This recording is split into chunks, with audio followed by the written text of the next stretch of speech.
On est près d'une base de lancement.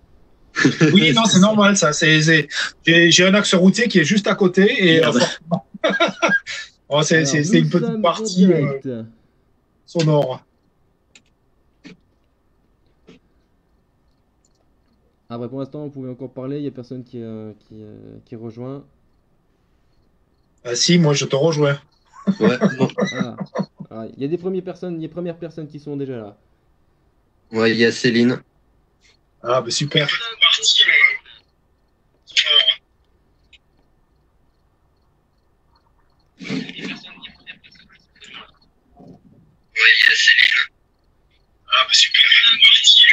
Par contre, Thierry, il va falloir que tu coupes. Ouais, je vais couper, Je vais couper. Sinon, on va s'entendre. Sinon, ça va boucler, ça va pas le faire. Voilà. Eh bien, Adrien, je pense qu'on peut commencer. Hein. Bon. Je passe sur ta tête.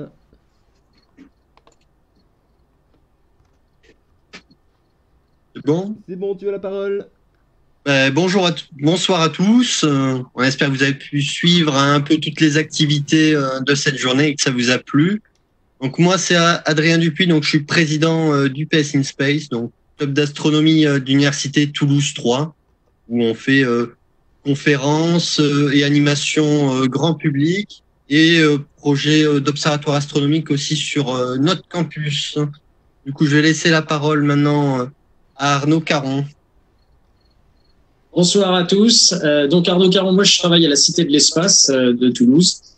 Je suis référent astronomie et puis je m'occupe du planétarium et également de la coupole d'observation. Puisque pour ceux qui ne seraient jamais venus chez nous encore, on a une coupole aussi d'observation qu'on tient à disposition pour le public de façon à faire quelques observations, notamment en plein jour. Hein. On rappelle qu'on peut faire des observations en plein jour. Et pour terminer, Thierry Soulignac.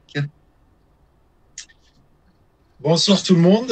Voilà, je suis Thierry Soulignac. Alors je vous accueille ce soir tous. Alors je pense qu'il y aura eu jamais autant de monde dans cette grille d'observatoire.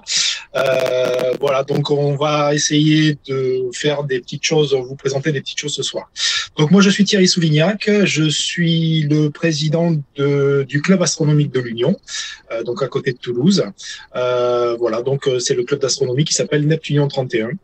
Voilà, donc ce soir on va vous présenter, on va essayer de vous faire voir des choses du ciel, c'est-à-dire on va commencer par la planète Vénus qui est visible actuellement, donc juste à la fin on va basculer là-dessus et on va essayer de vous faire découvrir en direct des objets du ciel profond. Voilà, depuis mon observatoire. On va commencer par vous représenter du coup la photo des 30 ans de Hubble. Donc Daniel, je te laisse la repartager. C'est fait. Je vais vous la commenter pour vous refaire les explications si vous n'étiez pas là tout à l'heure.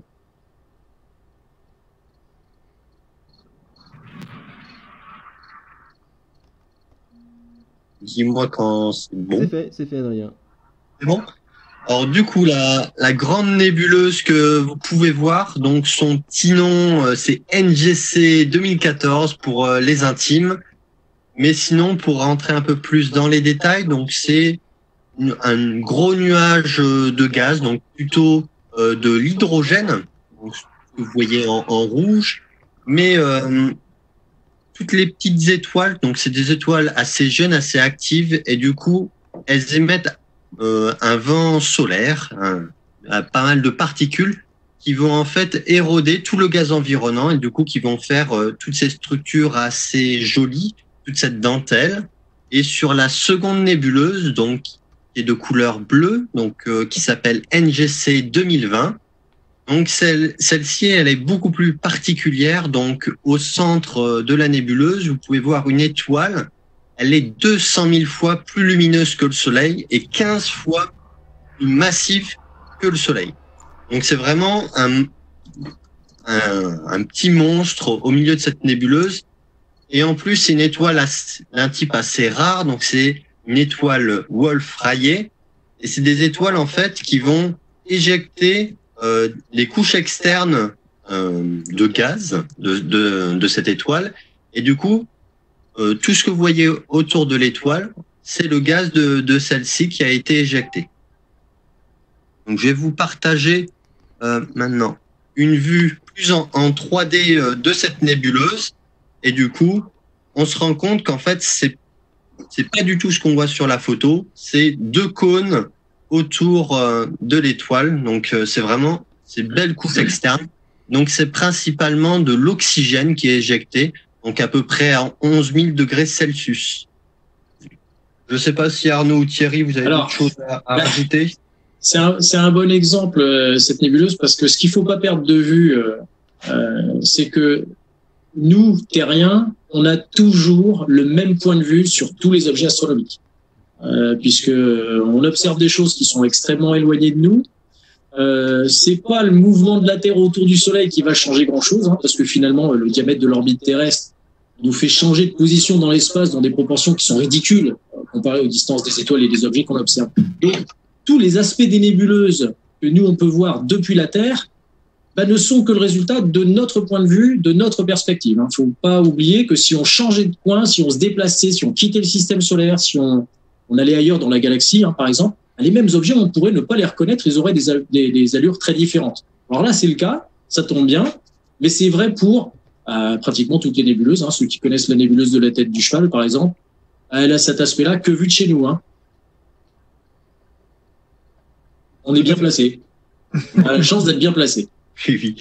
Et oui, j'ai oublié de préciser, ces nébuleuses se trouvent dans le grand nuage de Magellan, donc qui est observable à l'œil nu depuis l'hémisphère sud et qui est une des galaxies satellites de la nôtre, de la Voie lactée.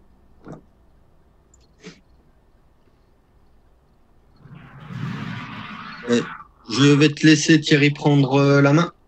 D'accord. Alors, on va partager l'écran. Hop. Donc,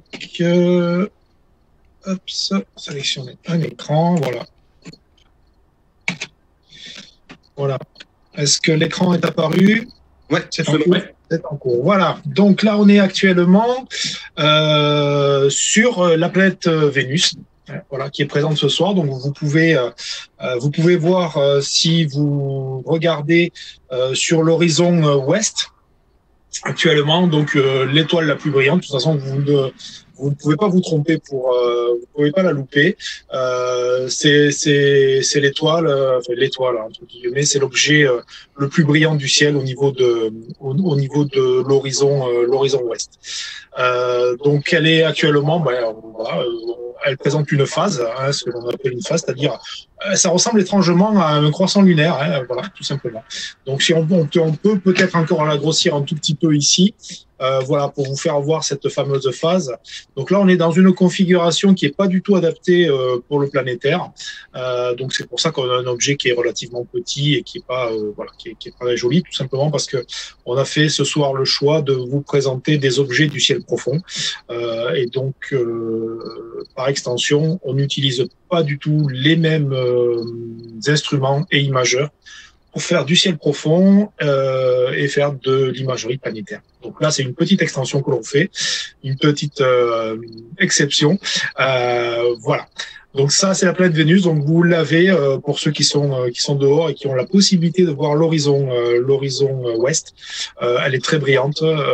Voilà. En fait, ceux qui ont du ciel, parce que malheureusement, on a une couverture nuageuse qui est en train de remonter depuis le sud. Peut-être que les Toulousains sont déjà dans la grisaille. Moi, je suis un petit peu au nord de Toulouse. Je suis à 20 km au nord de Toulouse et j'ai encore un petit bout de ciel clair. Voilà. Pour le moment, on va essayer de faire ça. Voilà. Donc pendant le temps que je vais essayer de me repositionner, de finir de calibrer l'instrumentation sur le premier objet qu'on va essayer de vous présenter ce soir, je vais repasser la parole à Adrien et à Arnaud. Voilà, je pense qu'une 5 petites minutes, on devrait pouvoir. Je vous tiens au courant. Tu me fais signe, dès que c'est prêt. Hein. Voilà, je vous fais signe. Allez, à tout à l'heure. À tout à l'heure. Alors, de toute façon, hein, rassurez-vous tous, si certains d'entre vous peuvent pas voir Vénus parce que chez vous il y a déjà un petit peu de nuages, c'est déjà un peu couvert. Elle est là tous les soirs en ce moment. Hein. Son déplacement dans le ciel est suffisamment lent pour que vous puissiez l'observer encore les prochains soirs, les prochaines semaines même. Ça fait déjà plusieurs semaines qu'elle est visible, donc pas de panique. Vous la retrouverez tous les soirs côté ouest, au crépuscule. Comme disait Thierry, c'est inratable. C'est vraiment le point le plus brillant, hein, une fois que le soleil est couché. Il n'y a pas de souci. Daniel, tu peux partager la photo de Vénus Oui. du pic? Voilà qui est fait. Et du coup, bon, sur la photo que vous pouvez visualiser, donc ça c'est une photo qui est prise au niveau plus ou moins professionnel au pic du Midi, donc avec un télescope de 1 mètre, où là on peut vraiment voir ce qu'il y a dans la couverture nuageuse de Vénus, parce qu'on peut jamais voir depuis la Terre avec nos instruments sa surface. Mais par contre, on peut voir les beaux mouvements qu'il y a dans les nuages de Vénus. Tu veux rajouter quelque chose? Et non, pas pour ma part. Ouais. Du coup, L'atmosphère de Vénus, hein, enfin si, juste une chose, c'est que Vénus, c'est une planète rocheuse, hein, comme Mercure, la Terre et Mars. Mais sa surface nous est complètement masquée justement par sa couverture nuageuse. Alors d'ailleurs, c'est aussi un avantage parce que c'est ce qui la rend très brillante. Si on la voit aussi bien le soir dans le ciel, c'est justement parce que son atmosphère réfléchit très bien la lumière du soleil. Le revers de la médaille, c'est que par contre, de l'extérieur, on ne peut pas voir le sol. Donc on a découvert à quoi ressemblait la surface de Vénus seulement à partir du moment où on y a envoyé des sondes spatiales, pas avant. et pour continuer dans le planétaire, on va faire un petit comparatif pour repartir en lien avec Hubble sur Neptune. Je te partage ça. Ouais. Dis-moi quand c'est bon. C'est bon. Et comme ça.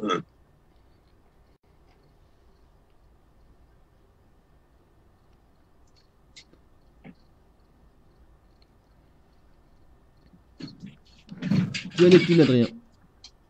Parfait. Alors du coup, sur la gauche, donc vous pouvez voir une image de Neptune qu'on peut prendre depuis le sol. Donc c'est assez moche, c'est une image assez on va dire informe. Alors, juste 2 instants que je partage.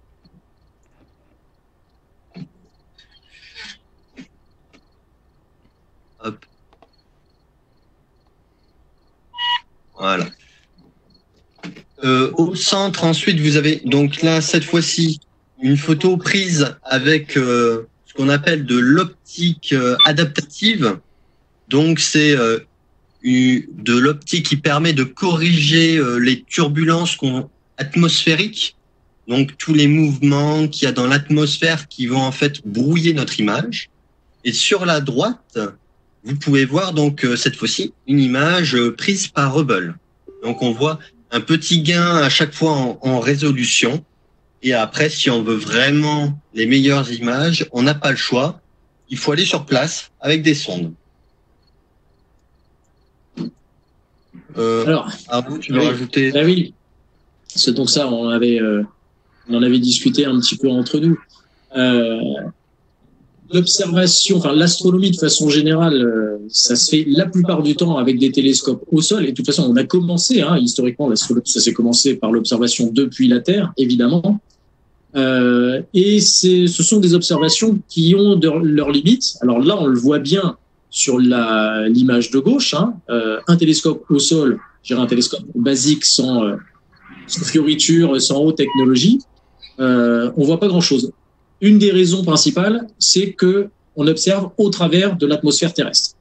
Et cette atmosphère, c'est un voile extrêmement gênant. Alors, on essaie de limiter le problème en installant les observatoires, vous le savez sans doute, au sommet des montagnes, le plus en altitude possible. Pic du Midi, pas loin d'ici, et puis sinon, encore plus haut quand on peut, au Chili notamment, à Hawaï, etc. Mais ça reste quand même compliqué. Alors, l'idéal, comme disait Adrien, c'est encore d'aller voir sur place. Mais aller voir sur place, ça veut dire envoyer une sonde spatiale. Alors là, évidemment, c'est la panacée. En étant sur place, on a des images exceptionnelles. On peut faire un tas alors d'images, mais également de mesures de tout genre. Mais ça coûte quand même extrêmement cher. Il y a le temps de trajet. Alors pour aller jusqu'à Uranus, Neptune, tout ça, c'est au moins une dizaine d'années de route, hein, en gros. Donc c'est un peu compliqué. Et c'est vrai que le fait d'avoir un télescope spatial comme Hubble, bah, c'est un bon compromis parce que on le met en orbite terrestre. Donc déjà, on évite le temps de route. Hein, il est en quelques heures, c'est vite réglé. Il va fonctionner après assez longtemps. En l'occurrence, dans le cas de Hubble, on est déjà à 30 ans. Et ça permet d'avoir des images qui sont quand même bien meilleures, comme on voit, que celles qu'on a sur Terre parce qu'on est en dehors de l'atmosphère. On s'est affranchi de ce voile très gênant. Maintenant, c'est vrai que l'image au centre, qui est faite avec une optique adaptative, c'est aussi un très bon compromis parce que dans les quelques années maintenant, hein, les télescopes professionnels ont cette capacité de déformer leur miroir de façon à corriger les turbulences et les déformations qui sont induites par ces turbulences et par notre atmosphère. Et finalement, on arrive avec les télescopes au sol à avoir des images qui sont presque aussi bien que ce qu'on arrive à faire dans l'espace. Ça a été un gros progrès dans l'astronomie professionnelle. Et là, sur les images, c'est quand même très parlant. Alors, juste pour revenir sur Terre, j'ai une première petite question intéressante. J'ai une personne qui demande si on arrive à observer Neptune avec une bonne paire de jumelles. On peut la détecter, mais après, ça restera un point. Et encore, il faudra savoir identifier le point. Légèrement coloré. Encore, il faut avoir un diamètre de jumelles assez important pour avoir commencé à détecter les couleurs. Il faut commencer à avoir des petits télescopes. Et bon, après, un télescope amateur, ça restera à un point ou légèrement une petite bille. Alors, faut pas perdre de vue que il y a quand même pas mal de planètes qu'on peut observer avec des petits télescopes. Hein, alors, Vénus, là, on a le cas justement, hein, puisque Thierry nous en a montré une image précédemment.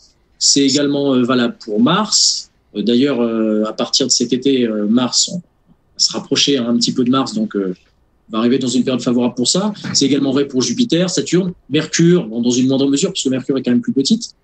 Là, on parle d'Uranus, Neptune. Elles sont quand même franchement plus éloignées. Alors, même si c'est des planètes géantes, elles ne font que 4 fois le diamètre de la Terre. Hein, si on parle en termes de diamètre, hein.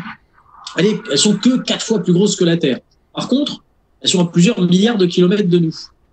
Donc, ça complique beaucoup les choses. Ce qui veut dire que faut déjà un bon télescope pour réussir à les voir. Un télescope d'entrée de gamme, pour faire simple, hein, ça risque d'être extrêmement décevant. Alors, carrément, vous aurez du mal à le voir. C'est-à-dire que vous aurez peut-être une myriade d'étoiles, et parmi tous les petits points qu'il y en a, alors certains sont beaucoup plus faibles que d'autres, et un des petits points très faibles sera peut-être Uranus ou Neptune. Bon courage pour savoir l'identifier. Ça peut se faire, mais c'est quand même, c'est pas évident. Uranus et Neptune, c'est vraiment pas les planètes les plus évidentes à observer. Non. Très bien. Et puis pas les plus intéressantes parce du coup, que. J'en profite parce qu'on a encore une autre question. Pour revenir sur le télescope spatial Hubble, une personne se demande si Hubble est en orbite géostationnaire. Non, parce que il est en orbite basse. Hein, il est pas très loin. Hein. Il est juste un petit peu plus haut que la station spatiale. Donc non, c'est juste au-dessus de nous, au-dessus de notre tête. Alors j'ai une petite coupure son. La question portait sur quoi? Hubble en orbite géostationnaire. Ah oui, d'accord. Donc non, c'est franchement plus bas. De toute façon, dans le domaine de l'astronomie, alors je rappelle que l'orbite géostationnaire, je ne sais pas du coup si tu l'as dit, hein, l'orbite géostationnaire c'est 36 000 km d'altitude. Ouais. Là, Hubble, il est à moins de 600 km d'altitude. Mais de toute façon, pour observer déjà des planètes du système solaire, mais la plupart du temps, on n'observe même pas dans le système solaire. Hein, on observe des objets qui sont bien plus loin. Nébuleuses, galaxies, amas d'étoiles, etc. Qui sont à des années-lumière, voire des centaines, des milliers, des millions, des milliards d'années-lumière. Alors que vous soyez à 600 km d'altitude ou à 36 000, ça ne change rien. Et absolument rien. Donc là, peu importe. Par contre, si on l'a mis seulement à 600 km, c'est pour une raison technique.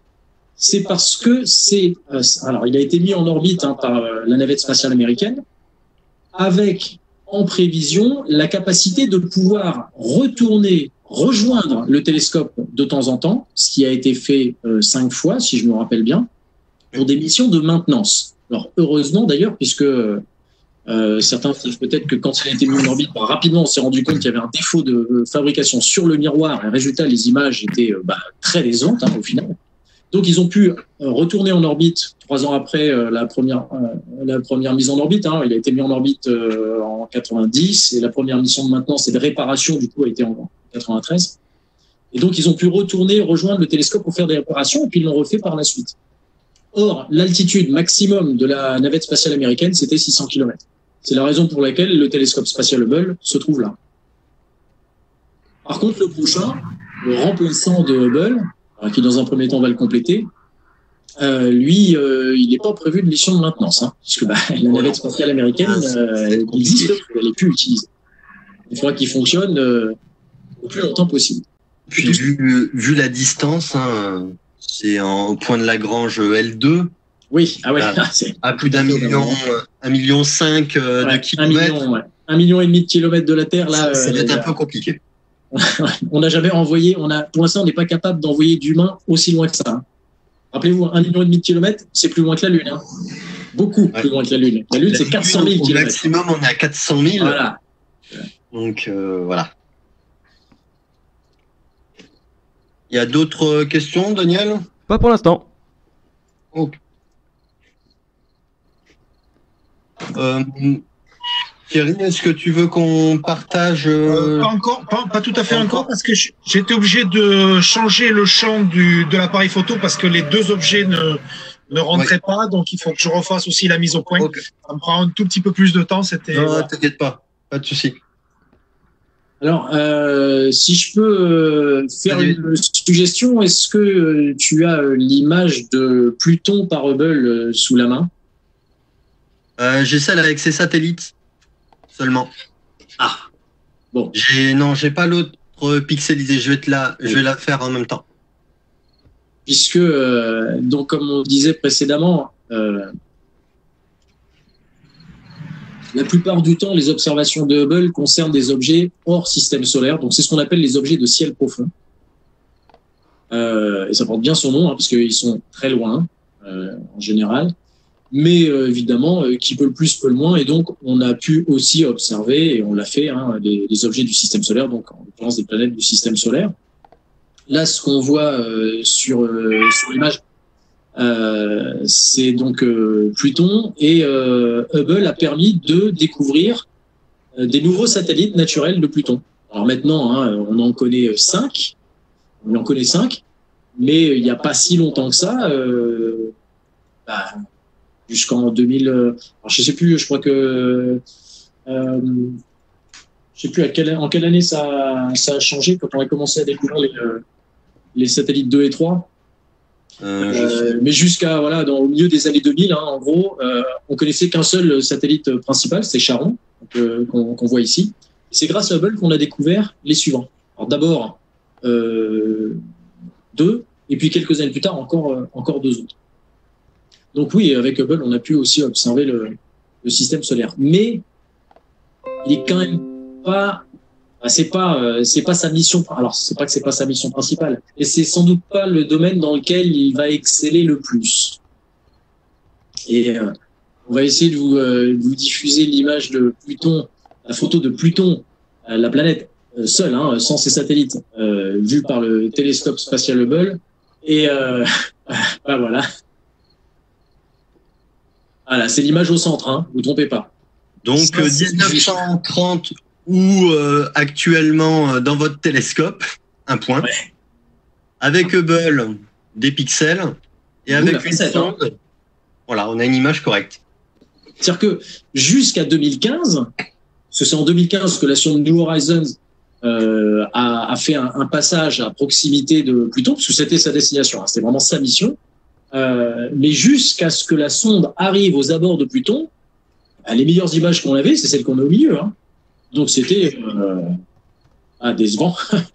Je vois qu'en plus, c'est Après, très bien. Et pourtant, voilà, c'est c'est d'autres images de Pluton. Alors, il a fallu pousser un peu le traitement aussi. Voilà. Voilà, c'est ça.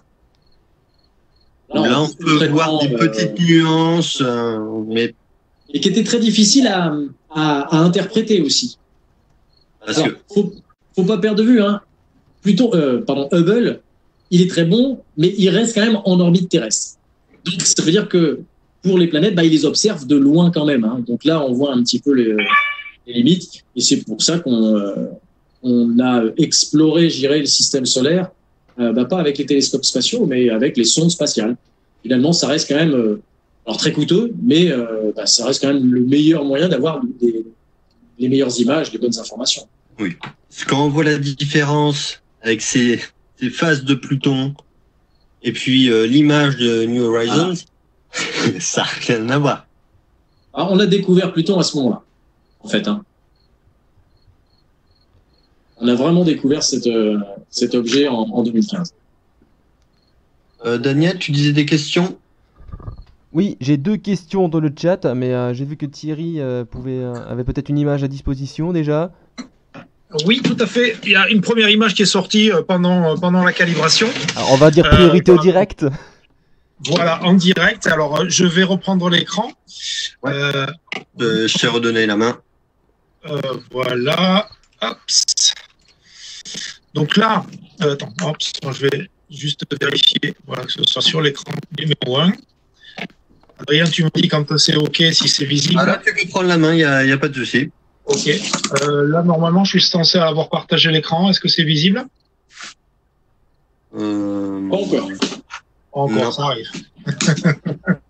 Ou ça fait comme tout à l'heure. Ça dit que c'est en cours de partage comme tout à l'heure. Ça arrive. Hein, Ouais. C'est parce que c'est une très belle image. C'est un peu moins changé. Là, en fait, c'est une image, donc c'est une pause unitaire de 30 secondes qui a été faite. Hein. Seulement en 30 secondes. Voilà. C'est intéressant de voir en 30 secondes ce qu'on voit déjà ressortir. C'est partagé? Oui. Oui, c'est bon. Voilà. Donc, en 30 secondes, alors, juste pour caler un petit peu les choses, je vais quand même prendre 2 secondes pour vous présenter le setup. Voilà, donc le setup avec lequel ce soir on va essayer de faire quelques images. Donc c'est un télescope de type Newton de 250 mm de diamètre. Voilà, donc en fait c'est le diamètre du miroir, donc 25 cm, et donc la focale, donc ça va déterminer le pouvoir de grossissement, de grandissement de l'instrument. C'est une focale de 1200. Donc c'est en fait comme ceux qui connaissent un peu la photo, c'est comme si vous aviez un objectif de 250 mm de diamètre avec 1200 de focale. Voilà. Donc il est posé sur une colonne bétonnée, voilà, pour supporter toute la partie, on va dire, mécanique. Vous la voyez, il y a les contrepoids et puis c'est la partie, je pense qu'on voit la souris, c'est toute cette partie-là. Et en fait, cette partie-là, elle va venir compenser la rotation de la Terre pour que le télescope soit toujours pointé sur le même objet pendant toute la durée de la pause.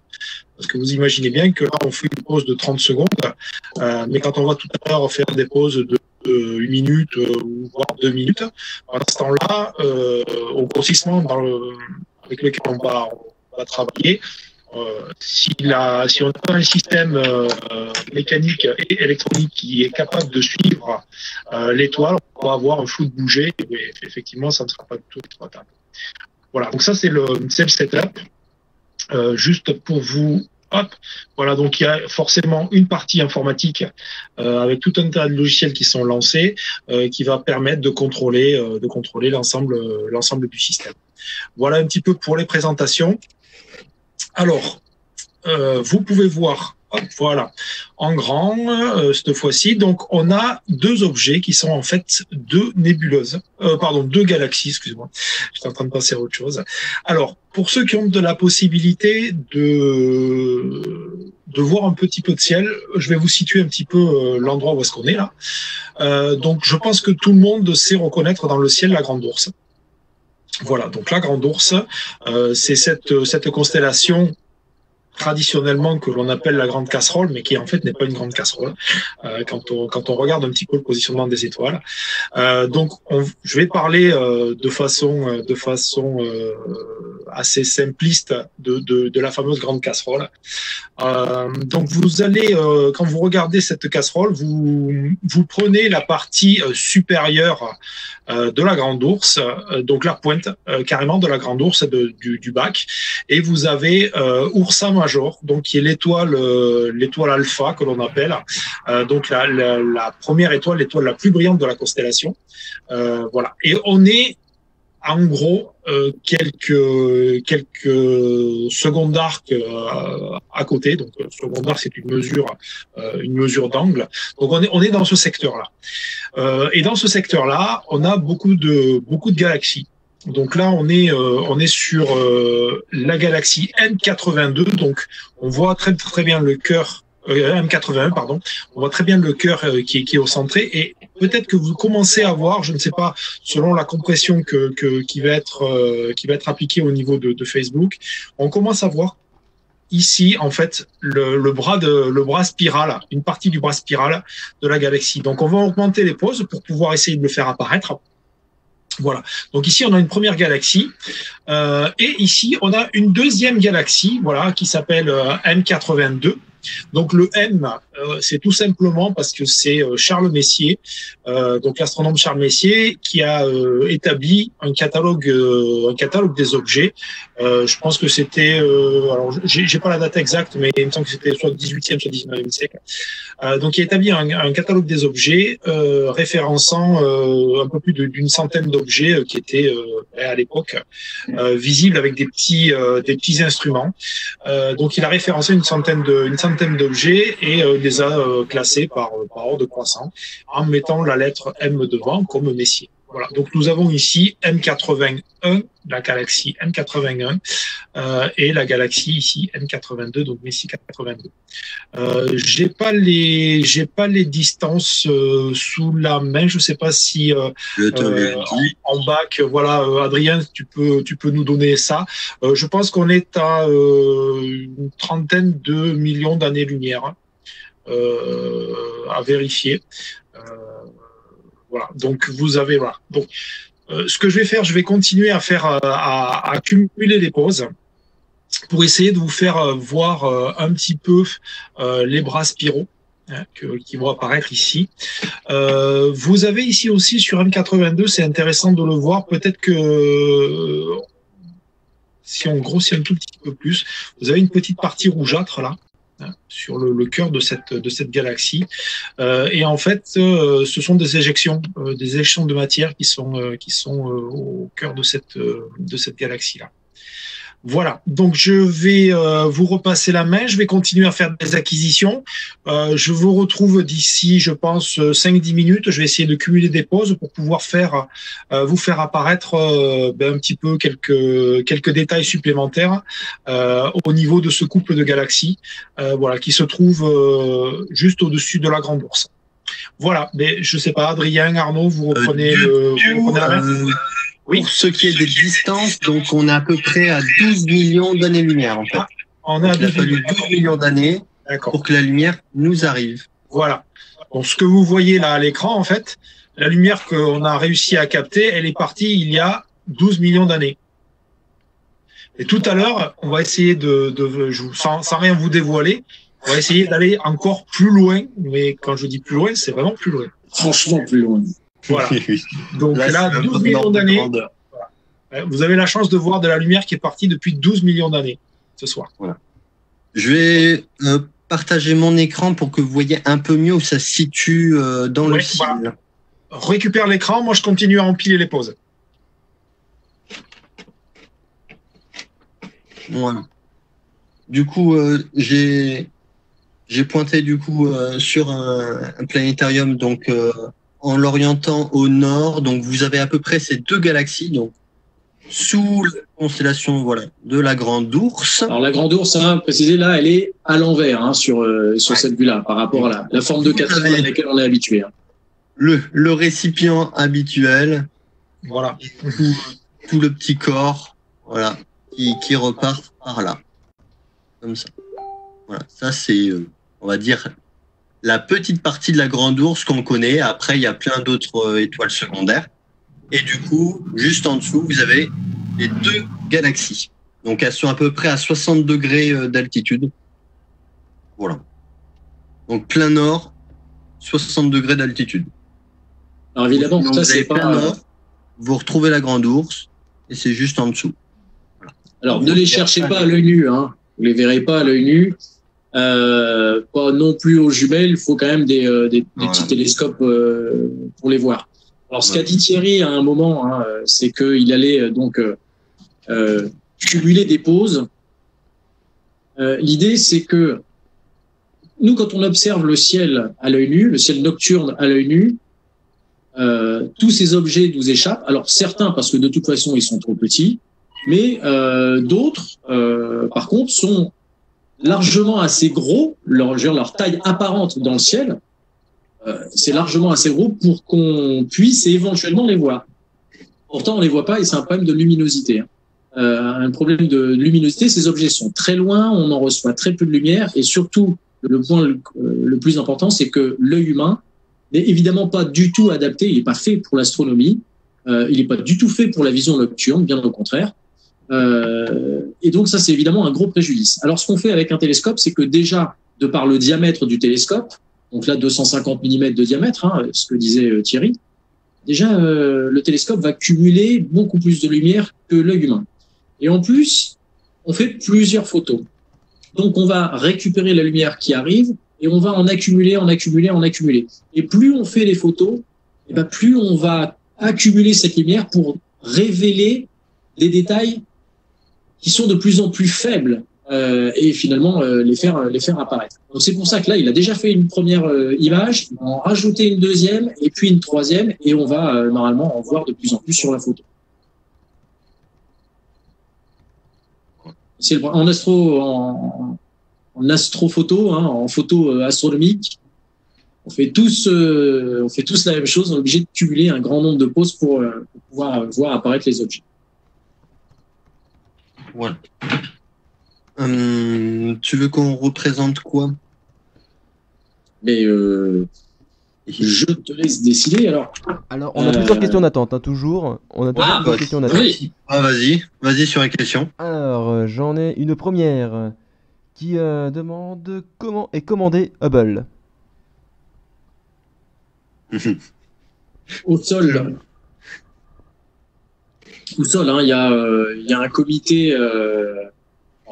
D'abord, il y a un comité qui sélectionne les demandes auxquelles qui vont aboutir, hein, puisque en fait le télescope, alors il y a 10% du temps d'observation du télescope qui est réservé aux scientifiques qui ont travaillé sur les instruments de Hubble. Et après, le reste du temps, c'est accessible à tous les scientifiques du monde entier. Il faut juste présenter des requêtes. Dire, bah voilà, nous, on voudrait avoir tant de temps d'observation sur le télescope pour étudier telle nébuleuse, telle galaxie, tel phénomène particulier, etc. Et donc, il y a un comité qui regroupe des scientifiques de toutes les nations, enfin tous les pays qui ont participé financièrement au projet. Ce comité va faire une sélection. Alors, parce que vous pouvez imaginer qu'ils reçoivent des demandes, plus de demandes que de temps d'observation disponible. Donc, il y a une sélection qui est faite et puis du temps qui est alloué.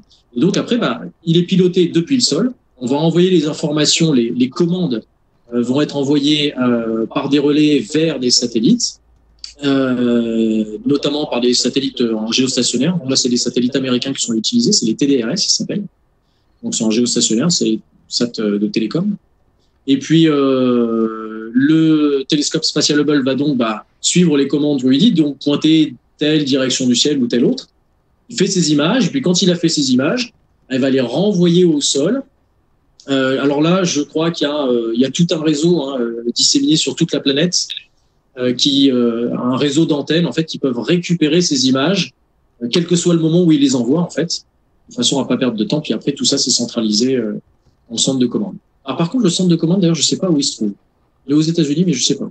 C'est sur la côte est. Il est au NASA Goddard Space Center, Ah, en Godard, ouais. Virginie. Bon bah voilà. Merci Daniel. Alors, j'ai beaucoup d'autres questions. Hein. Ah, vas-y. Il en pleut, vas-y. il en pleut. Je prends les plus anciennes pour commencer, bien sûr. Donc, j'en ai une qui demande quelles sont les performances du successeur de Hubble. Donc, j'imagine le James Webb Space Telescope. Quelles seront ses performances? Donc, sans doute en résolution angulaire, je pense. Un ballon de foot à 550 km. Voilà. Question simple, réponse simple. Il faut savoir que alors, c'est moins bon. Alors, ça peut paraître paradoxal. La résolution du James Webb Space Telescope, avec l'exemple que je viens de vous donner, sera moins bonne que la résolution de Hubble. Puisque Hubble, je crois qu'il peut distinguer des objets séparés de 3 mètres à une distance de pratiquement 20 000 km. En gros, hein, quand on fait des comparaisons, des analogies. Mais la résolution du télescope, donc ce qu'on appelle la résolution d'un instrument, c'est sa capacité à voir des détails fins, à séparer des objets qui sont pourtant très proches et à finalement sur l'image voir quand même 2 objets distincts. Donc, bah, cette résolution, elle dépend évidemment de la taille du télescope, de la taille des miroirs, de diamètre en fait, mais également de la longueur d'onde. Or, Hubble observe dans une certaine longueur d'onde, en l'occurrence dans le spectre de la lumière visible, observe la lumière visible, mais également l'infrarouge, une bonne partie de l'infrarouge, alors que le Webb télescope, lui, il a une bande d'observation qui est un petit peu plus restreinte. Enfin, c'est pas qu'elle est restreinte, c'est qu'elle est un petit peu décalée. C'est pas tout le spectre visible, c'est le spectre visible à partir de l'orange et plus loin dans l'infrarouge. Il est plus spécialisé infrarouge que ne l'est Hubble, donc du coup, ça change un peu sa résolution. Et dans le domaine infrarouge, par contre, ça sera du très lourd, hein, parce que 6 mètres de diamètre, oui, on attend ça avec impatience. Et les scientifiques attendent ça avec grande impatience. Bien sûr. Il y a déjà des sujets de recherche ou des thèses sur le James Webb ou des thèses en finition, même sur le James Webb, alors qu'il est toujours pas lancé avec tous les retards. Oui, il y a eu pas mal de retard. Oui. Alors, très bien, on va rester avec Hubble avec une nouvelle question. J'ai une nouvelle question. Est-ce que Hubble a déjà photographié la ceinture de Kuiper? Donc là, je pense qu'on peut rebondir sur Pluton déjà. Ouais, alors. Je crois pas. Je te laisse y répondre, Arnaud. Je retrouve Merci. l'image pour illustrer. Non, à ma connaissance, non. Ça me dit rien. On va voir. C'est-à-dire que la ceinture de Kuiper, pour éclairer les gens qui connaissent pas le nom, au-delà de en gros, la hauteur de l'orbite de Pluton, c'est-à-dire après l'orbite de Neptune dans le système solaire, on a une ribambelle de corps glacés. C'est un petit peu comme la ceinture d'astéroïdes. Alors la ceinture d'astéroïdes, c'est à l'intérieur du système, c'est entre Mars et Jupiter, et c'est des blocs de roche. Bon si vous allez au-delà de l'orbite de Neptune, il y a une autre ceinture, sauf que là, c'est des blocs de glace. Donc c'est plus étalé. Alors sauf que les blocs de glace, c'est des trucs qui font quelques kilomètres de diamètre, dizaines de kilomètres de diamètre, pas plus que ça, à mon avis. Non. Et donc là, non, je crois pas que Hubble ait fait des photos. On dépasse ses je pense. Il y en a. Ouais. Ah, excellent. Il en a découvert 2. Donc ça date de 2014. Hop. T'as une photo? Oh ouais. Juste, je trouvais plus la souris. Hop, j'arrive. Tac. Voilà. Donc là, vous avez 2 objets. Donc, c'est 2 vous avez l'objet qui se déplace au fil du temps et les grosses taches blanches, ce sont des étoiles du fond du ciel. Voilà. Et ce sont 2 objets différents du coup qui se déplacent. Alors ouais, d'ailleurs, on les a certainement repérés précisément parce qu'ils se déplaçaient. Oui, bien entendu. Mais ouais, c'est des objets très faibles et là, ils font une petite vingtaine de kilomètres, donc c'est vraiment pas très gros. Ouais, on est à la limite, on doit être pas loin de la limite de la capacité de résolution du télescope quand même là.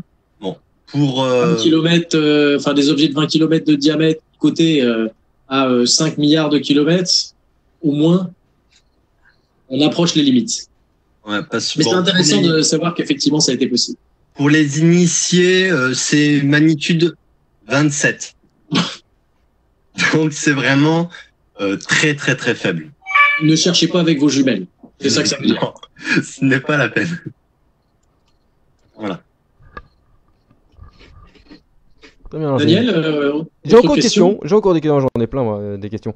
J'ai encore une question. Une personne demande quel est le champ photographique de Hubble. Donc j'imagine dans quelle longueur d'onde est-ce que Hubble observe. Non, alors moi je le comprends pas comme ça. Le champ photographique, Non, ça veut dire, ça se fait en degrés.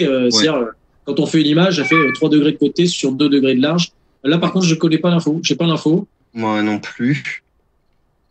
Je saurais dire la taille des objets qu'il y a dedans, mais pas non. Non, désolé. Alors faut voir sur le site de Hubble, puisque les images qui sont présentées, Ouais. on précise dessus parfois justement que la photo couvre un champ de tant de côté ou C'est ça. 3 fois plus grand que la Lune ou ce genre de choses. Et je pense que attention, alors le champ de toute façon dépend aussi des instruments observés, parce que il y a certes un miroir, et après il y a plusieurs instruments derrière. Les capteurs ne sont pas sur le miroir, hein. Les miroirs ils font qu'envoyer la lumière. Donc le miroir primaire, lui, il fait 2,40 m. Mais après, la lumière, elle est renvoyée vers des capteurs, vers différents capteurs selon ce qu'on veut faire. Ouais, Il y a des caméras qui ont des champs différents. Et des galaxies. Voilà. Et puis en visible, en infrarouge, en proche infrarouge, en infrarouge moyen, etc. Donc il y a différents champs, mais je les connais pas. Quand on regarde les images du champ profond, ce qu'on appelle le champ profond de Hubble, c'est un champ photographique là qui est ridicule. C'est très petit, c'est minuscule. Hein. Alors moi je vois sur le site d'Hubble, Hubble est capable d'avoir une résolution angulaire, enfin il est capable de voir des objets avec une résolution angulaire de 0,05 secondes d'arc. Alors ça c'est la résolution angulaire, ouais. Donc c'est la capacité à distinguer, à voir séparer deux objets qui sont pourtant très proches.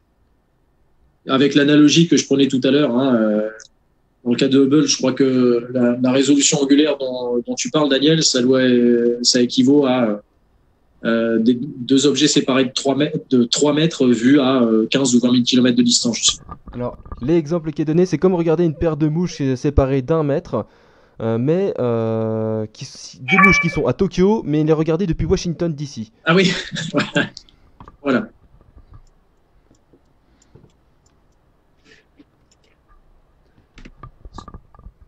Très bien, et puis j'ai encore une dernière question. Ouais, allez-y. J'ai une dernière question, alors là on revient sur Terre, enfin c'est un peu une espèce de remise en question.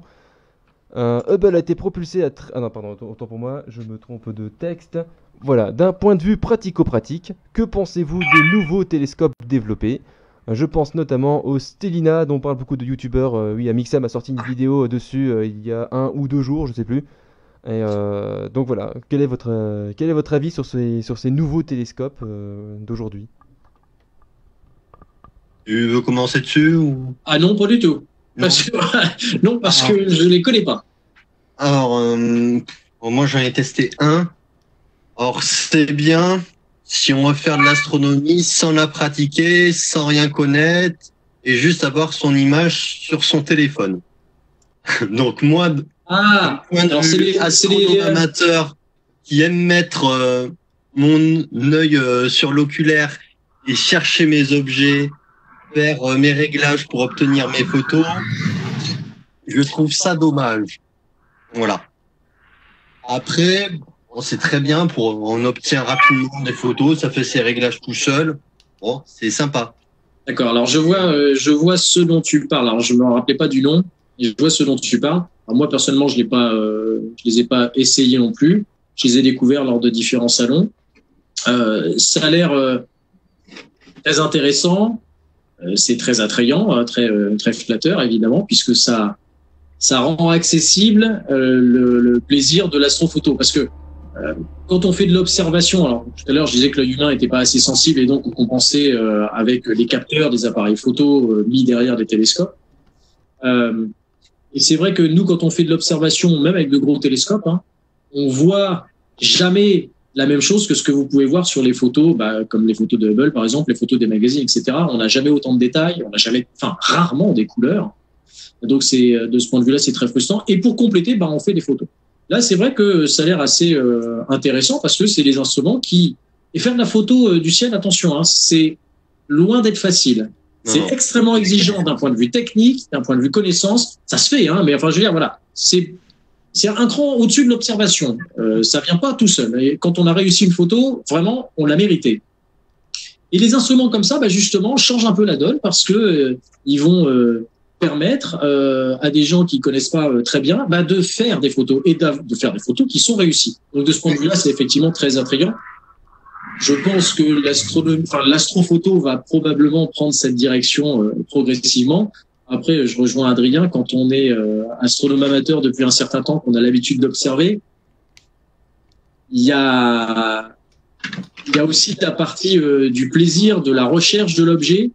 Quand vous avez cherché un objet qui est pas visible à l'œil nu, qui est difficile à trouver parce que dans une zone perdue du ciel, lumineux, etc., que vous avez cherché pendant 20 minutes et qu'au bout de 20 minutes d'effort, vous le trouvez, il est plus joli. Justement parce que ça vous a pris 20 minutes. Ça, c'est un avis personnel. Oui. Et puis, ça permet aussi d'apprendre le ciel, tout bêtement. Parce qu'un instrument qui pointe tout seul,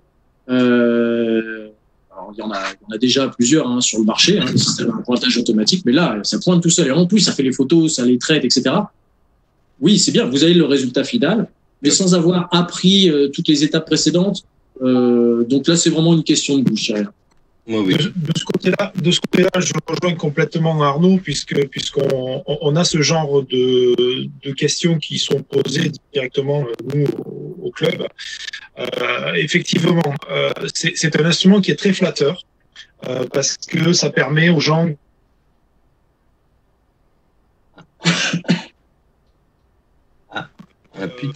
observer très rapidement et voir des choses. Maintenant, voilà, quand je pense, pour en discuter avec plusieurs personnes, quand on essaie de faire de l'astronomie, on essaie aussi de comprendre ce qui se passe.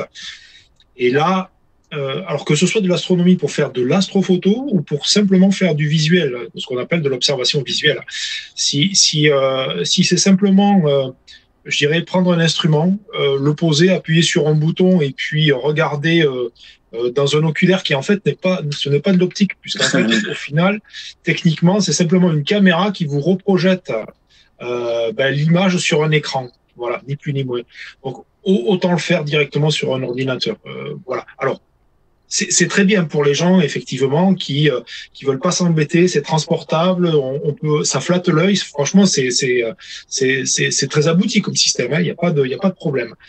Mais je trouve que ça manque un petit peu de feeling avec ce rapport qu'on peut avoir avec l'instrument et puis surtout ce que disait Arnaud. Quand vous passez 2 heures à galérer, je vais pas dire 2 heures, mais quand vous passez 10 minutes à galérer avec votre Dobson, donc qui est entièrement manuel, pour chercher un objet, je peux vous dire que quelle satisfaction quand vous y tombez dessus. C'est vraiment c'est un plaisir. Il faut le vivre pour le voir. Alors c'est vrai aujourd'hui, comme on fait ce soir là actuellement, on a des systèmes informatisés, c'est un petit peu la même chose. Mais là on est dans un autre cadre. On est carrément dans un autre cadre puisqu'on essaie de faire des photos. Et là, sans système automatisé, on ne fera pas de photos. Voilà. Donc c'est très bien, mais attention. Ne pas tomber dans le système plug and play en fait. Voilà, c'est ça. Ouais. Je peux vous dire que les gens qu'on voit régulièrement, que ce soit Neptunion, que ce soit UPS in Space, ou même à la Cité de l'Espace, quand les gens vont pour la première fois mettre l'œil dans l'oculaire et puis voir un objet, c'est magnifique. Et le must, c'est quand même les enfants, parce que ils ont une réaction, mais c'est fabuleux. C'est fabuleux quand c'est spontané. Voilà, quand pour la première fois ils voient quelque chose comme ça, c'est assez émouvant parfois. Hein, c'est assez émouvant parce qu'ils ont une réaction qui est vraiment voilà. À la cité, effectivement, comme je vous disais, donc on a une coupole d'observation depuis 4 ans maintenant. Et on a fait quelques observations en soirée, notamment à l'occasion de la nuit des étoiles filantes, donc l'été mi-août. Une des cibles la plus fréquemment pointée dès que c'est possible, c'est la planète Saturne. 100% des gens qui l'ont regardé ont été surpris et contents. J'ai jamais vu personne être déçu.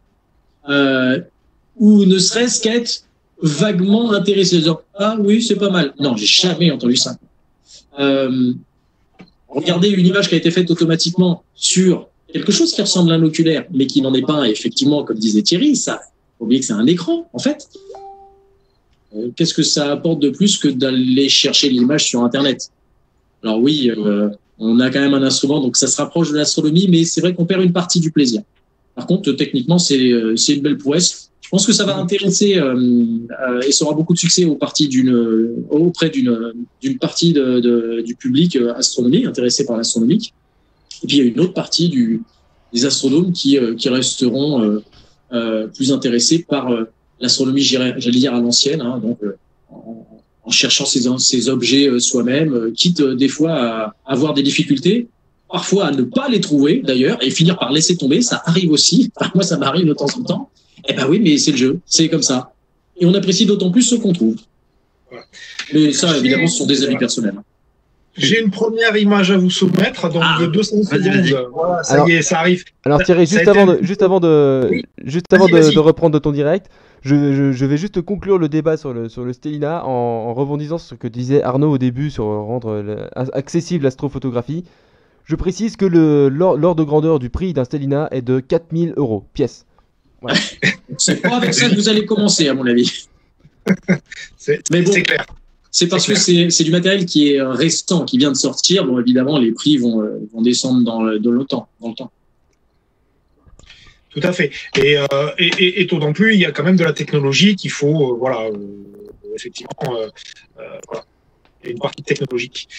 Voilà, je suis en train de partager l'écran. Vous me dites quand vous l'avez. C'est bon. Ah, ça y est. Voilà. Ah, et ouais. Alors là. On commence à voir effectivement nos bras spiraux sur M81. Ouais. Voilà. Les taches floues qu'on avait tout à l'heure, maintenant ressemblent à des galaxies, voilà. À l'image qu'on a de la galaxie. Tout à fait. Donc là, on a une pose unique. J'ai pas encore commencé à empiler. Il y a des petits soucis avec l'autoguidage parce qu'on a des nuages tout simplement qui sont en altitude. Donc l'autoguidage se balade un petit peu partout. C'est pas simple, mais enfin bon. Donc là, il y a 200 secondes de pause. Donc c'est une pause unique de 200 secondes. Hein, voilà. Donc, peut-être vous l'entendez qui klaxonne l'autoguidage. Je sais pas, ouais, non. Non. Voilà. C'est qu'il est en train de perdre les étoiles parce qu'il y a des nuages qui se baladent. Voilà, donc c'est un petit peu compliqué là, mais bon, on va arriver à faire quelque chose. Ouais. Donc voilà, on voit un petit peu plus sur M82 la partie voilà, l'éjection de matière. Si Adrien, tu as une petite ou quelque chose comme ça là-dessus pour éventuellement une explication sur cette éjection de matière. Non, voilà, je sais qu'il y a, voilà, en principe c'est quelque chose qui part, qui part là, mais bon. Après, j'ai récupéré les images de Hubble. Ouais, mais voilà, mets-les en parallèle parce qu'on la voit, elle est magnifique cette éjection de matière. Voilà, ça peut être sympa. Donc voilà, ça c'était la première image. Je suis en train d'en stacker une autre de 300 secondes, donc on devra avoir encore un tout petit peu plus de détails. Et après on va changer, on va essayer de changer d'objet. On s'amuse après. Ok. Voilà. Allez, l'autoguidage est vraiment très capricieux ce soir. Alors petite précision là, j'y pense parce que pour nous c'est évident, mais ça l'est pas forcément pour le public qui est pas habitué à l'astronomie. Sur une photo comme ça, sur laquelle on voit 2 galaxies. Donc on est bien d'accord. Ces galaxies-là, elles sont comme la nôtre. Hein. Toutes les étoiles que vous observez le soir dans le ciel font partie de notre galaxie. Là, on en observe 2 qui sont à l'extérieur, c'est 2 autres galaxies. Donc sur la photo, toutes les étoiles qu'on voit sont toutes, sans exception, des étoiles de notre galaxie. Elles sont juste au premier plan. On regarde entre ces étoiles pour voir les galaxies qui sont à l'extérieur. Ce ne sont pas des étoiles qui sont toutes seules dans l'espace ou c'est pas des étoiles des galaxies en elles-mêmes. Voilà pour M82. Voilà. Évidemment. Effectivement. Voilà, là, il faut poser des dizaines d'heures et en plus dans l'espace. Bon, donc et on a plus de 2 mètres de diamètre. Mais je suis sûr que Thierry, avec son télescope à 600 km d'altitude, ferait à peine moins bien. Écoute, je vais partir avec sur l'épaule et puis je te dis ça. Hein. Alors, on voyait quand même déjà bien sur ta photo, et j'allais dire seulement en 200 secondes. Hein. Oui. On voit quand même bien donc, c'est très peu. le plan de la galaxie est perpendiculaire, ce jet de plasma, donc gaz très chaud, on va dire, hein, qui est vraiment perpendiculaire au plan de la galaxie. Donc, sauf que là, évidemment, fait par Hubble, c'est hyper détaillé. Hyper détaillé. Mais bon, c'est des dizaines d'heures contre quelques minutes. Mais ça Et permet après, de voir aussi hein, que... Ouais, 80. Ah, ça, c'est l'autre, donc, qui est à côté. Oui. On n'a pas gagné beaucoup sur l'autre image parce que tout simplement on a de la pollution qui est là avec plus de 300 secondes, l'image blanchit énormément. Donc on va rester sur des images à 200 secondes, je pense que voilà. Donc entre-temps, je sais pas si vous avez toujours l'écran. Non, je te redonne la main. C'est bon. On change d'objet, on va essayer.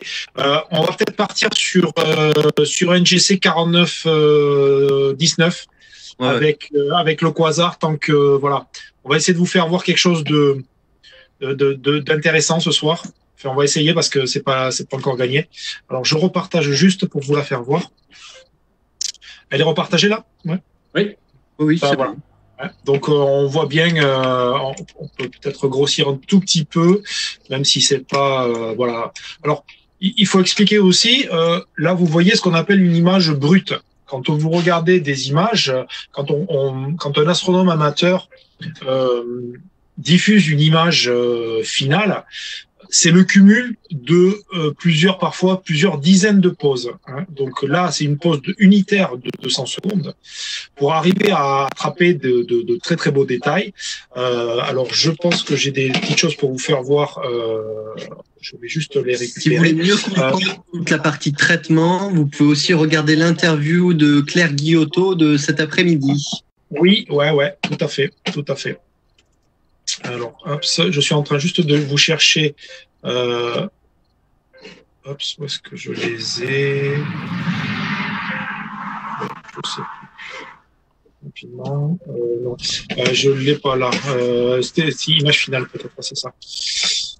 C'est pas ça. Alors, j'ai une petite question. Justement, j'ai une petite question sur cette image. Oui. Pardon, j'ai une petite question sur cette image. C'est comment obtient-on la couleur sur ces photos? J'ai pas entendu, ça a coupé énormément. Là. Comment on obtient la couleur? Bon, là, ça va être facile à répondre. Les vraies couleurs, hein. Oui, là, ce sont les vraies couleurs. Numérique. Donc, il y a un capteur couleur, comme si vous voulez faire vos photos de paysage. Et du coup, c'est les couleurs qu'on obtient naturellement. Voilà. Avec aussi le fond de ciel qui dégrade un petit peu ces couleurs-là, qui la rougit un petit peu. Les couleurs ne sont pas alignées là parce qu'on voit un petit peu sur l'écran. Vous avez le bleu qui s'est légèrement décalé. Tout simplement, c'est la turbulence qui décale les couleurs un petit peu en traversant les différentes couches de l'atmosphère et qui font qu'elle n'arrive pas tout à fait de la même façon sur le capteur. Mais ça, après au traitement, on va dire que ça se corrige sans problème et on peut les obtenir, enfin on peut récupérer aligner ce qu'on appelle les couleurs, voilà, pour afin d'avoir quelque chose de correct. Voilà. Et les couleurs qui sont là sont tout à fait celles qui sont censées être. Voilà, je vous ai repartagé. Voilà. Donc ça, c'est la même, hein, c'est exactement la même, stackée, donc qui a été faite par un membre de Neptunion. Donc c'est Florent. Voilà. Donc on voit un peu plus de, voilà, un peu plus, hop là, pardon. Un peu plus de détails là-dessus. Hop, on va la grossir un tout petit peu si bon, ça n'a pas supporté le grossissement. Bon, voilà. Voilà. Donc on a bien le détail ici, vous voyez. Donc là on a certainement plus d'une vingtaine de pauses, certainement de 2 à 3 minutes. Donc on a cumulé, ouais, voire peut-être même plus. Je pense qu'il y a peut-être 1 heure ou 1 heure et demie au total en pause assemblée. Voilà. Donc, pour pouvoir avoir du détail. Donc, nous, ce que l'on a, c'est simplement une pause de 200 secondes.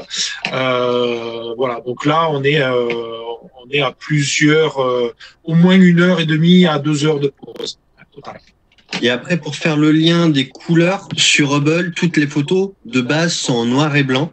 Et après, sont recolorisées. Et on choisit avec tel filtre, et par exemple de l'hydrogène, on va lui donner la couleur rouge. Ou une autre couleur, c'est vraiment à l'appréciation de la personne. Voilà. Alors pour ce qui est de l'aspect des couleurs, je me permets aussi une petite précision parce que je disais tout à l'heure rapidement que quand on observe dans un instrument, on l'observe à l'oculaire soi-même, hein, c'est rare qu'on voit des couleurs. La plupart des objets, enfin je dirais, c'est 9 fois sur 10, hein, apparaissent en noir et blanc avec des gammes de gris plus ou moins lumineuses. On perd aussi les détails. Tout simplement parce que, comme je le disais, hein, l'œil humain n'est pas adapté à l'astronomie. Il n'est pas assez sensible, et surtout en vision nocturne. Il n'est pas assez sensible, et le peu de lumière qu'il reçoit ne suffit pas. Alors là, il y a des raisons physiologiques à ça, hein, à exciter les petites cellules du fond de l'œil qui sont responsables justement de donner la couleur. Bon, et ben en vision nocturne, ça marche pas très bien chez nous, ça. En plus, il faut savoir que même si vous observez parce que là, Thierry disait que cette photo pouvait être le résultat d'un cumul de poses sur 1 heure. L'œil humain, lui, il marche pas comme ça. Hein. Si vous observez un objet pendant 1 heure, vous n'allez pas cumuler la lumière pendant 1 heure. Parce que votre œil, je crois qu'il est reseté 6 fois par seconde. Vous pouvez observer pendant 1 heure, ça change rien. 6 fois par seconde, c'est vidé, nettoyé. Quand on fait les photos du ciel, ça marche pas pareil parce que le capteur d'un appareil photo, tout le temps qu'il reste ouvert, lui, il accumule la lumière. Et c'est pour ça qu'on fait ça. Alors, on fait pas une pause d'1 heure, pour des raisons techniques que je vais éluder, parce que je pense pas qu'elles soient intéressantes ici. Mais on va faire plusieurs pauses. L'objectif, c'est de toute façon d'accumuler du temps de pause pour avoir 1 heure, 1 heure et demie, mais même parfois 3 heures, 6 heures, 10 heures. Hein, là, on peut faire un peu ce qu'on veut. Et plus on cumule de pauses, plus on cumule de lumière, plus on cumule d'informations, etc. Et c'est ce qui fait après des photos de qualité comme celle que Thierry nous a montrée juste avant. Mais l'œil humain, lui, il fonctionne pas comme ça malheureusement. Sinon, on s'embêterait pas. Hein. Sinon, on ferait pas de photos, on ferait que de l'observation. La photo est là pour compenser nos défaillances.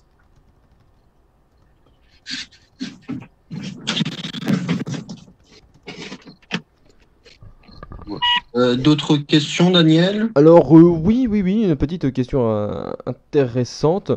Voilà, pour revenir sur ces images de 200 à 300, sur les pauses de 200 à 300 secondes.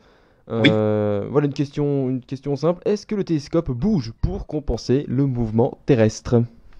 Bien entendu. Bien entendu. La monture qu'il a montrée tout à l'heure, elle sert à ça. Dès qu'on veut faire de la photo, on est obligé de suivre les objets. Dès qu'on veut faire 1 seconde de pause, on est obligé de suivre. Et du coup, pour ça, on est obligé d'avoir une monture qui compense la rotation de la Terre. Ou même, déjà, pour pointer les objets automatiquement, parce que là, on se facilite le travail, on a besoin d'une monture motorisée. En fait, ça va être une monture dont un axe, elle va bouger sur 2 axes, mais il y a un axe qui sera parallèle à l'axe de rotation de la Terre. Parce que le mouvement apparent des objets dans le ciel, c'est une conséquence directement du mouvement de la Terre autour de son axe de rotation. Hein. C'est très simple. Donc, du coup, si on veut faire des photos sans avoir le flou de bouger dont parlait Thierry tout à l'heure, et voilà, il va falloir mettre l'appareil photo sur le télescope, et le télescope, lui, sera sur une monture qui va tourner en sens inverse de la rotation de la Terre, de telle sorte qu'elle soit toujours braquée vers le même objet, malgré le mouvement de la Terre. C'est nécessaire. Pour la photo, on ne peut pas faire autrement. Pour augmenter aussi, peut-être, tu peux en parler, ou je peux en parler. Pour augmenter la précision, en fait, parce que la monture par elle-même a une certaine précision. Pour augmenter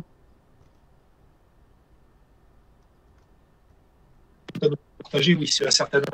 Vous voyez que sur le télescope, il y a une deuxième petite lunette sur le haut du télescope. Et cette petite lunette, c'est ce qu'on appelle une lunette de guidage, d'auto-guidage. Donc en fait, c'est une lunette qui va permettre de viser une étoile qui se rapproche de l'objet que vous voulez photographier. Et on va dire à la petite caméra, donc la petite caméra, c'est la petite partie rouge qui est derrière. Elle va voir un champ d'étoiles. On va sélectionner une étoile et on va lui dire de suivre cette étoile. Et cette petite caméra, par système électronique, va permettre de corriger les erreurs de suivi de la grosse monture qui est en dessous. Voilà. Donc on appelle ça de l'autoguidage. Et simplement pour vous faire voir ce que ça donne, voilà, c'est très technique pour certains. C'est toutes les courbes de guidage. Hein, voilà. Donc c'est très diffus, mais tout ça, ce sont les corrections qui sont adaptées, qui sont mises sur la monture pour pouvoir justement, au bout d'un certain moment, ne pas avoir ce flou de bouger. Parce que sur des poses longues, la monture ne sera pas assez précise pour vraiment suivre. Donc on utilise des artifices, et notamment cette partie-là, cette fameuse lunette de guidage qui est en supplément sur l'instrument. Vous devez commencer à comprendre que faire de la photo du ciel est manifestement plus difficile que faire de l'observation du ciel. Ça demande un matériel différent, plus complet, plus cher. Voilà. C'est pour ça que j'ai dans aussi généralement des clubs qui ont un peu. Voilà, on va dans les clubs pour profiter du matériel des autres, en fait. C'est ça.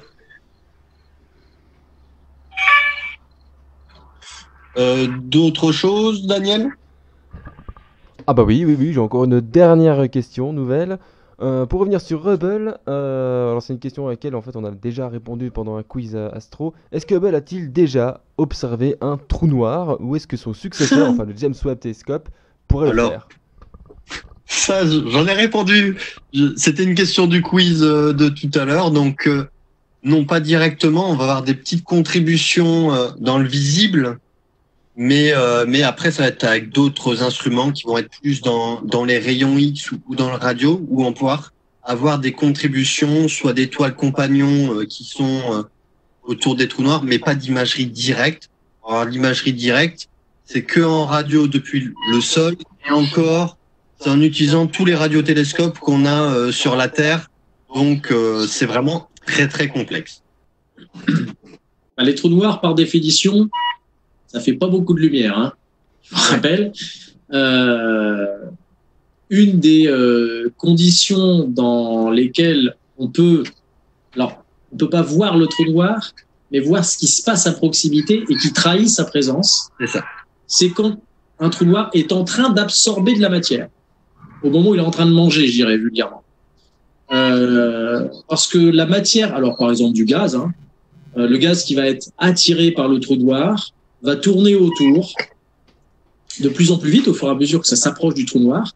Ça va le soumettre à des frottements, à des frictions qui font chauffer le gaz à des millions de degrés. Tant et si bien que ce gaz va émettre des rayons X. Et ça, par contre, ces rayons X, on peut les pister. Mais Hubble, lui, ne peut pas observer les rayons X. Alors, on a d'autres télescopes pour ça, notamment des télescopes spatiaux. Hein. Enfin, c'est systématiquement des télescopes spatiaux pour les rayons X. Alors bon, il y a Chandra, par exemple, et XMM Newton.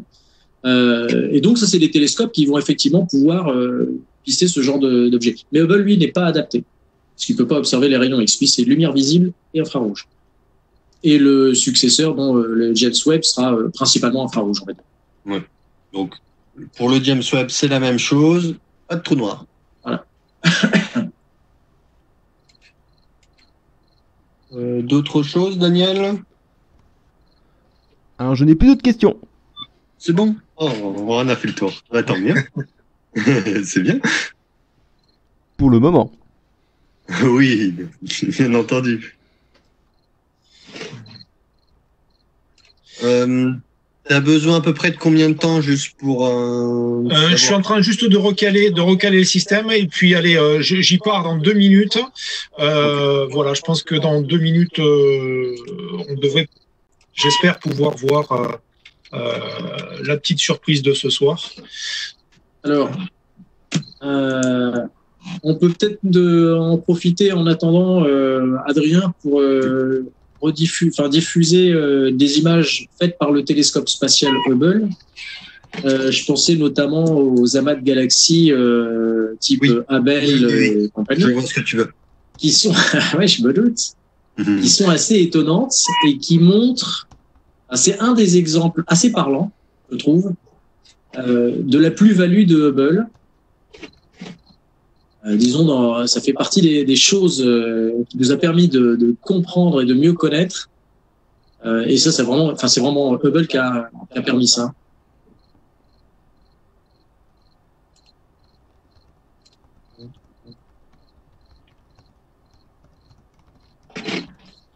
Je vais reprendre. Je te reprends la main, Thierry. Oui, vas-y. Voilà. Alors, mais qu'est-ce que c'est? Parce que Là, on voit surtout plein de points brillants. Adrien, on voit surtout des points brillants. Oui, plein de points brillants. Mais pas que. Alors déjà, ces points brillants, c'est quoi? Alors, ce que vous avez en bas à droite, donc là, ce que je montre avec la souris, où on voit les deux petites croix, petites aigrettes là, la petite croix. Donc ça, c'est une étoile. Ici aussi, mais après, tout le reste... C'est des étoiles de chez nous, hein. C'est des étoiles de notre galaxie. Oui. Et après, tout le reste, ce sont des galaxies. Donc, tous les autres points de cette photo sont d'autres galaxies.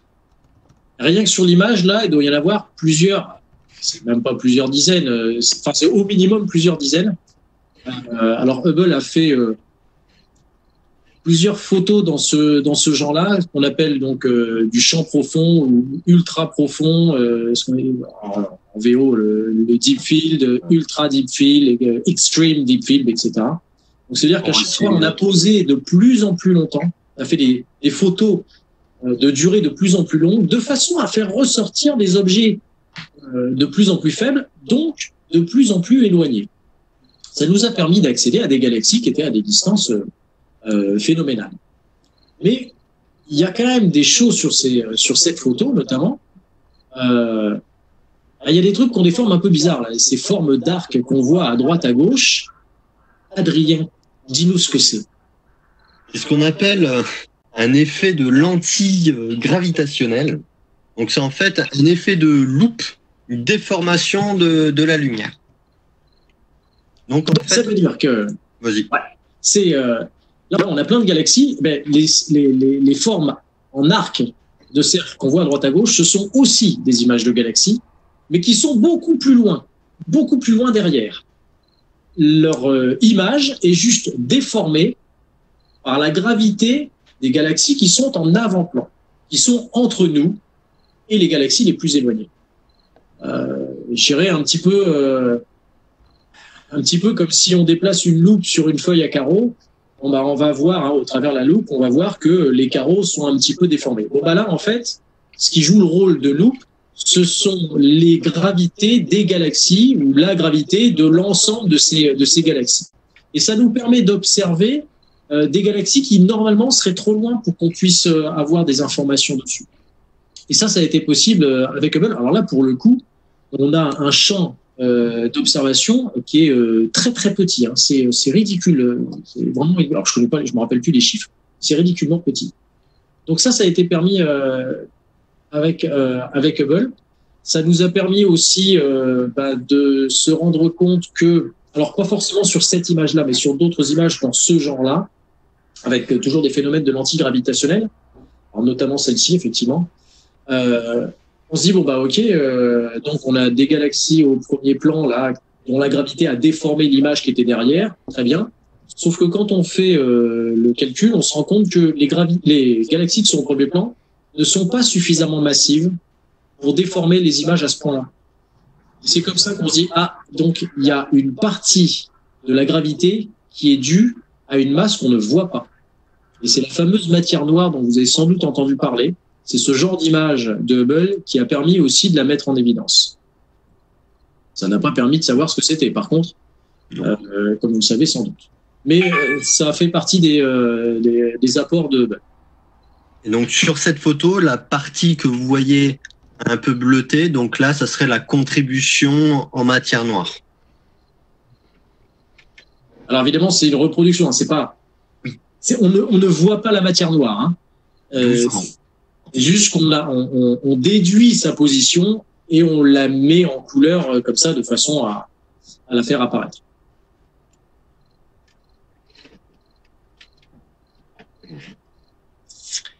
Alors, j'ai une première image, mais bon, on peut la commenter.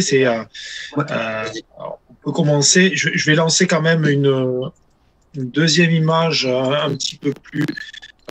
C'est un petit peu turbulent. Alors, hop, je vais revenir. Voilà. Alors, je vais repartager l'écran pour vous présenter en fait quelque chose qui est quand même assez exceptionnel. Ouais. Hop, alors, écran, voilà. Sélectionner. Voilà. Vous me dites quand vous avez l'écran? C'est bon, c'est bon. Ouais, c'est bon. C'est bon. Voilà. Essayer de décoder un petit peu ce que l'on voit sur cet écran. Vous voyez qu'il y a effectivement des taches floues un petit peu partout. Voilà. Donc, ça, ce sont des galaxies. Alors, des galaxies comme un petit peu comme celles qu'on a vues tout à l'heure, M81, M82, sauf qu'elles sont quand même relativement éloignées. Voilà. Donc tout ça, tout ce que vous voyez là, une galaxie en particulier. Je pense que vous devez voir la souris. Je suis en train de la pointer là. Voilà. Donc si on la grossit un tout petit peu, voyez, on voit juste le cœur de la galaxie ici. Et vous voyez sur l'angle du petit carré, ici, il y a un petit point, une petite étoile. Je ne sais pas si ça suit toujours là de votre côté. Alors moi, je vois pas la souris. Ouais, moi non plus. Bon, donc personne a priori. Personne ne voit la souris. Alors, je vais essayer de la grossir. Je pense que ça, c'est en train de voir. Ouais, on voit l'image grossière, oui. Voilà, je vais essayer de la centrer pour avoir des repères. Donc, on est sur le point le plus lumineux au centre de l'écran. Voilà, qui est entouré d'une zone floue. Donc ça, voilà. C'est la galaxie. Hein, voilà, ça c'est la galaxie. Cette tache un petit peu nébuleuse, là, un petit peu floue. Voilà. Et donc, juste à la périphérie de la nébulosité, vous avez un petit point qui est vraiment diffus aussi. Donc sur la partie haute, on va dire, si vous regardez votre écran, elle est à 1 centimètre au-dessus du cœur de la galaxie. Vous avez l'impression que c'est une étoile. Ouais, alors, un petit point flou, pas très brillant, moins brillant que les étoiles autour. Attention. Pas très très brillant. Hein. Alors un quasar, qu'est-ce que c'est? C'est simplement c'est le cœur d'une vieille galaxie. Voilà, qui est présente là. Sauf que ce quasar, il est à une distance qui est quand même assez impressionnante. Je vais vous laisser annoncer les chiffres. On les a vus hier. Donc là, on va pas parler en millions d'années-lumière, comme on est resté jusqu'à maintenant. On va parler en unités de milliards d'années-lumière. Donc, Adrien, si tu me corriges, si j'ai raconté une bêtise, on a parlé hier de 1. Ouais, c'est ça. Années-lumière. Voilà. Donc, le point que vous avez là, l'image de ce point-là, elle est partie il y a 1,1 milliard d'années. L'univers fait 13,7 milliards d'années. Enfin, l'univers, la partie visible de ce qu'on connaît. Là, on est en train de photographier un objet à 1,1 milliard d'années-lumière. Donc, c'est un beau voyage pour l'ensemble de nous qui sommes confinés actuellement. Donc là, on vous a réservé une petite surprise de vous emmener quand même un petit peu loin. Alors, voilà. la galaxie hein, qui est du coup en avant-plan, elle est, on a dit, à peu près à 100 millions d'années-lumière, c'est ça? Voilà, c'est ça, ouais. Alors déjà, pour donner un repère, l'image qu'on est en train de voir là, la lumière qu'on est en train d'observer là, quand elle est partie, il y avait encore des dinosaures sur Terre. Je dis ça. Et donc, le quasar, qui est l'espèce de petite tache, toute petite tache floue, à peine visible juste au-dessus, lui, il est 10 fois plus loin, quoi. Voilà. Donc là, on se retrouve avec, il y a tout un tas de galaxies, hein, que vous voyez, pratiquement toutes les taches floues que vous voyez ou légèrement allongées sont des galaxies. On est dans la chaîne des Markarians, donc qui est un endroit, peut-être Adrien, si tu as un planétarium comme tout à l'heure pour j'ai fait la situation. Ouais, la situation de la chaîne des Markarians. Donc là, on est reparti. On est toujours aux environs de la Grande Ourse, parce que ce soir le ciel est dégagé à ce niveau-là. Donc on est entre la Grande Ourse et la constellation du Lion. Donc dans la constellation de la chevelure de Bérénice, si je me suis pas trompé. Voilà. Donc voilà, c'était un petit peu la surprise qu'on voulait vous faire ce soir. On a je vais pas dire qu'on est allé allumer des cierges à Lourdes pour pouvoir vous la présenter, parce que voilà, on peut pas, mais on tenait à vous faire voir ça, parce que Hubble l'a photographié. Et oui, je vais récupérer l'écran et voilà. Je vais vous montrer la même photo prise par Hubble, donc des dizaines d'heures. Voilà. Donc on voit la galaxie et le petit quasar. Voilà, Markarian 205. Donc, il est Markarian est plus lumineux, mais il est 14 fois plus loin. C'est ça qui est assez perturbant. Voilà. Et les quasars, pour les quasars. C'est ça l'intérêt des quasars, c'est que ce sont les objets les plus lumineux de l'univers. C'est aussi simple que ça. Oui. Et donc on voit que malgré les distances faramineuses auxquelles ils se trouvent, ils sont parfois au moins aussi lumineux que les galaxies d'avant-plan. Là, même si la taille des deux objets évidemment est différente, hein, comme on le voit, mais en termes de luminosité, 10 fois plus loin, l'autre il est presque aussi brillant. Oui.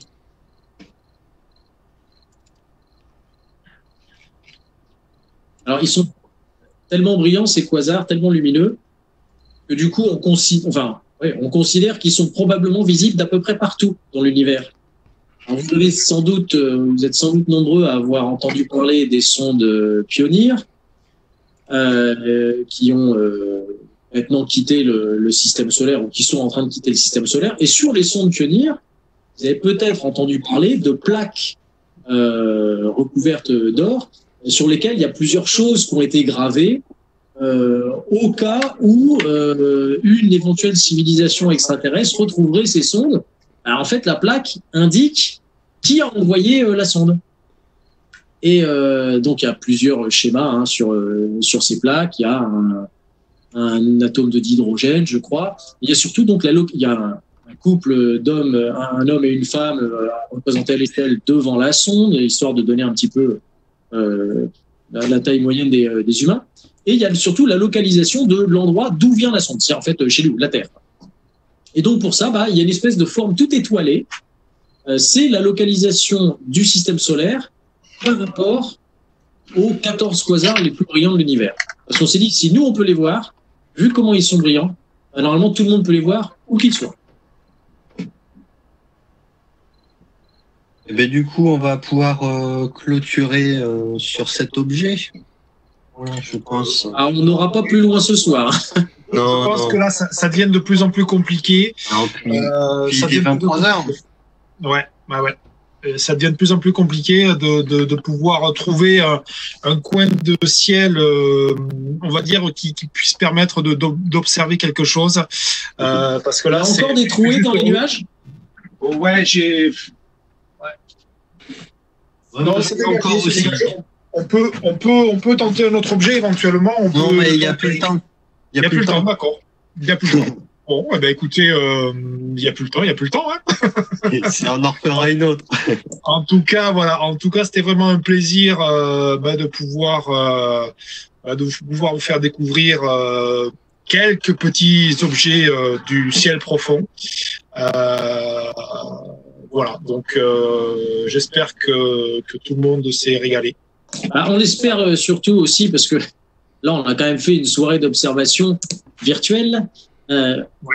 On espère que ça va vous donner envie de venir dans les clubs d'astronomie pour observer vraiment, hein, dès que ce sera possible, dans, on l'espère, les prochaines semaines, les prochains mois, pour observer vous-même, mettre l'œil à l'oculaire et voir de vos propres yeux, non pas un écran cette fois-ci, mais voir vraiment la lumière directement arriver des étoiles, des nébuleuses, des galaxies, des choses comme ça. Dans les clubs d'astronomie, il y a tout le matériel qu'il faut pour ça.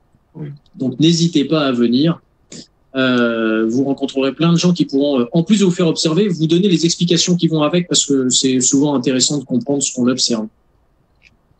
Et les clubs astronomie, vous en avez sur toute la France. Vous avez le choix. Voilà. Ce n'est pas limité qu'à Toulouse, quand même. Non, non. Effectivement. Même si on a les meilleurs. On va être honnête. Non, ouais, là, ouais. Mais bon, faut pas le dire trop fort. Voilà. Bon, ben, écoutez, en tout cas, alors, merci à tous ceux qui nous ont suivis de votre présence. Merci pour votre intérêt et vos questions aussi, hein, parce qu'il y a eu quand même pas mal de questions auxquelles nous espérons avoir répondu de façon claire.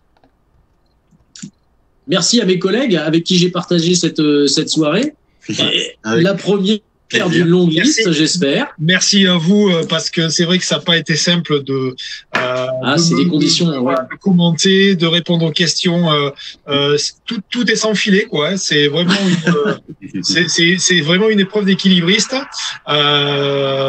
Franchement, vous avez assuré. Très bien. Et observez le ciel. Observez le ciel. On est une paire de jumelles. Aujourd'hui, ça devait être un événement physique à la Cité de l'Espace. Et du coup, on va quand même réessayer d'organiser un événement physique. Donc cette fois-ci, ça sera sur l'université Toulouse 3, sûrement au courant novembre. Voilà, au report. Donc on vous donnera plus d'informations dans les semaines à venir, espérant que on puisse cette fois-ci faire l'événement physique. Et oui, parce que rien n'empêche et rien ne remplacera quand même le contact et puis les échanges. Voilà. Ça, c'est clair. Clairement. Ben, merci à tous et merci à tous nos intervenants, tous nos partenaires pour avoir pu réaliser cette journée 100% digitale et toute la logistique et toutes les contraintes pour pouvoir avoir tous les contenus que vous avez pu obtenir aujourd'hui. Et merci à Daniel pour son soutien logistique, même si on l'a pas vu en direct. Et merci pour sa présence et son soutien. Il était derrière, il a essayé de de dispatcher les questions, donc c'est super. Alors, je crois qu'on a répondu à toutes les questions ce soir. On a eu de la chance. On s'en est bien sorti. Pour une première, c'est très prometteur, j'ai envie de dire. Voilà. C'était une bonne soirée. Bon, eh bien, écoutez. Bonne soirée à tous. Bonne fin de soirée. Bonne soirée. On espère vous retrouver peut-être sur d'autres événements. On va réfléchir à tout ça. Maintenant qu'on sait faire. On n'attendra pas que Hubble ait 35 ans pour refaire ça. Ouais. On va essayer de refaire ça avant la quarantaine pour voilà. Hubble. Au prochain virus. Bonne soirée. Allez, bonne nous vous soirée. souhaitons une très bonne soirée et un très bon anniversaire au télescope spatial Hubble. Donc bonne fin de soirée à vous. Et donc on rend l'antenne aux étoiles. Bonne fin de confinement. Portez-vous bien en attendant de pouvoir vous revoir en physique, que ce soit pendant un événement UPS in Space ou à la Cité de l'Espace ou même chez Neptunion par exemple. Tout à fait. Donc voilà, passez une très bonne soirée et à très vite. Fin du live dans 5 secondes. Très bien.